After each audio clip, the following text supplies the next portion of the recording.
So, ek gaan nie probeer om 'n verklaring te kry daarvoor nie. Maar ek gaan alle keer gee aan God. Nadat sy stuk weet of my gepad het, onmiddellik in die bloede geslop. Nou kom ons begin by die storie. Dit is baie emotional, nee, met enige vrou om haar borste te verloor. Ek het albei my borste verloor. Dat die daar begin die dit eers by 'n ander prik begin is van mense die ons in die dienste. So ons gaan nie nog in detail in. Ons begin by die borskanker, wat is borskanker man? Dit begin met kliere. Ek het nog probeer onderste constable by opsies gedoen. Seker so 2 keer in 'n maand, 2 keer in 3 maande kortlik hospitaal toe gaan. By die kliere om te sny. Dat dokter besluit het, hy gaan 'n des hier op te kyk. Resultate teruggekom, 2 was kwaadaardig. My bors moet verwyder word. Mense vir my was dit 'n ander saak geweest vir dit. Want ek is 'n sportsmens.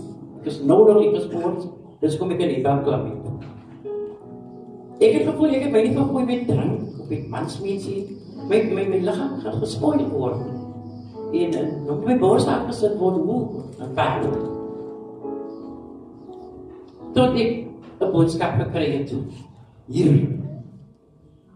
En die boodskap by dan gaan, dit beteken vir jou niks, ek het die sterkte nie gehad, ek kan nie meer baba sien nie. Jou man is dood, jy het niemand in jou lewe nie. Daai boek is vir niks daar. Laat het gaan.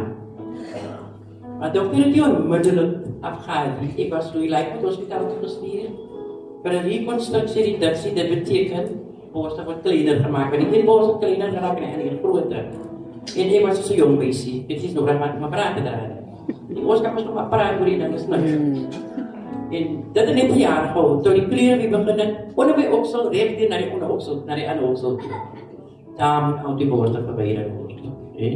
Dit is gedoen 2007. Maar kom sê hoeveel wat jy kan doen, mense, die moet vasglo. Terwyl ek wag, terwyl die besigheid nog aan die gang is, nog oor die borste afgesit word, besluit ek gaan nog my matriek doen. Ek het 3 dokters aan die matriek gedoen, my enigste seun is oorlede, gelukkig nou.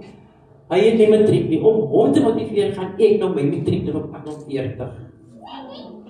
Wat al 7 vlakke. Ek gaan 6 uur te huis, kom 11 uur.